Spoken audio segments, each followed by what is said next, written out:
ذات النور تاج البدر يبرزها نجما يشع بأنوار وأنوار مبارك زوجها جاءت على درر زوج النقاء بتتويج وإبهار كل القلوب تناهت في السنة فرحا بالحسن يبرق في حسن وإصرار كل القلوب تناهت.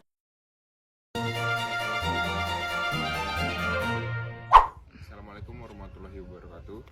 Kami dari kelompok Bahasa Indonesia yang menjelaskan materi tentang esai.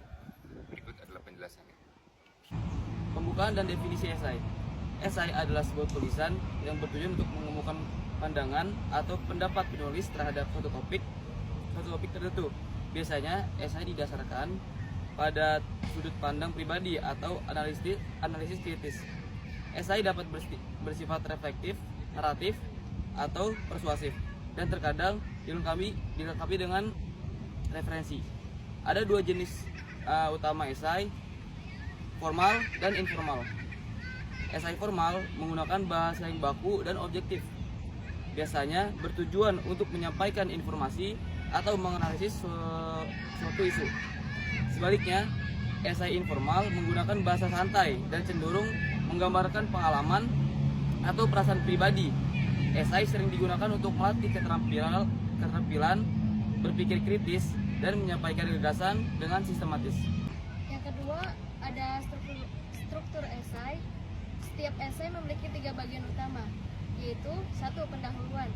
Bagian ini terdiri dari pernyataan umum untuk menarik perhatian pembaca dan pernyataan tesis untuk menjelaskan subtopik utama yang akan dibahas.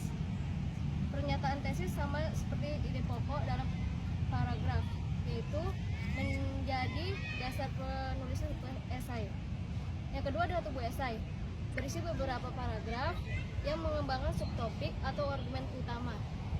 Setiap paragraf memiliki kalimat utama yang jelas, dilengkapi kata atau data pendukung yang diakhiri dengan kalimat penutup.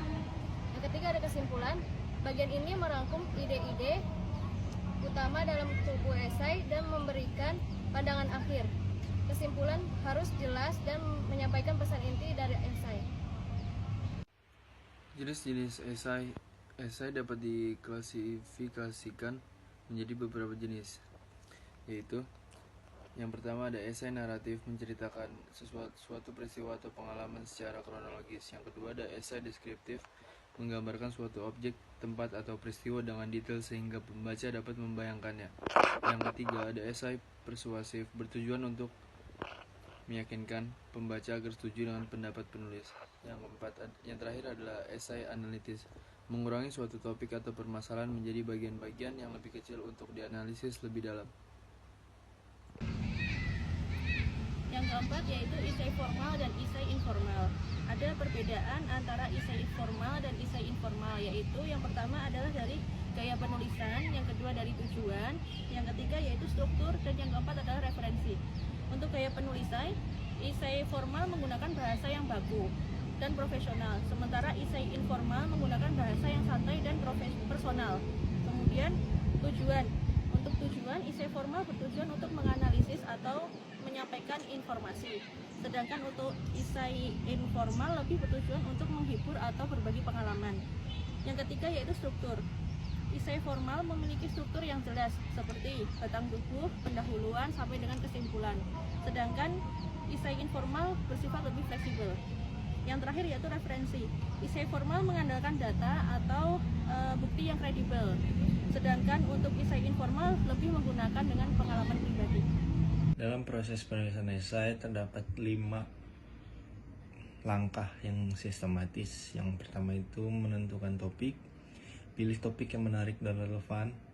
Terus yang kedua itu membuat kerangka esai dengan menentukan ide utama untuk pendahuluan, tubuh, dan kesimpulan. Yang ketiga itu menulis draft dengan cara mengembangkan setiap bagian sesuai dengan kerangka yang telah dibuat dengan menggunakan kalimat yang jelas dan logis. Yang keempat itu merevisi dan mengedit dengan cara meninjau kembali tulisan untuk memastikan kejelasan, ketepatan, dan kesesuaian dengan tujuan esai. Yang kelima itu menggunakan bukti pendukung, karena esai formal harus disertai dengan data, seperti pada esai di dokumen yang menyertakan fakta dari berbagai penelitian. Nah, dari materi yang sudah dijelaskan tadi dapat diambil kesimpulan bahwa esai adalah salah satu cara efektif untuk menyampaikan pendapat dan ide secara sistematis. Untuk menulis esai yang baik, kita harus memfokuskan pada struktur esai dan pertanyaan tesis, dan juga gunakan bahasa yang sesuai dengan jenis esai, dan ada lengkapi argumen dengan data atau pengalaman pribadi sebagai dukungan. Dan yang terakhir, pastikan untuk merevisi tulisan agar bebas dari kesalahan tata bahasa dan ejaan. Sebagaimana yang sudah dijelaskan dalam materi ini, esai dapat menjadi sarana untuk mengembangkan keterampilan berpikir kritis sekaligus alat untuk berbagi ide dengan audiens.